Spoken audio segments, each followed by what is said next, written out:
аласыңар. Барыңар білесіңер светофор дегенде? Светофор.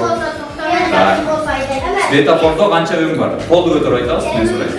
Так, сіздің атыңыз кім? Сары, қызыл, жасыл.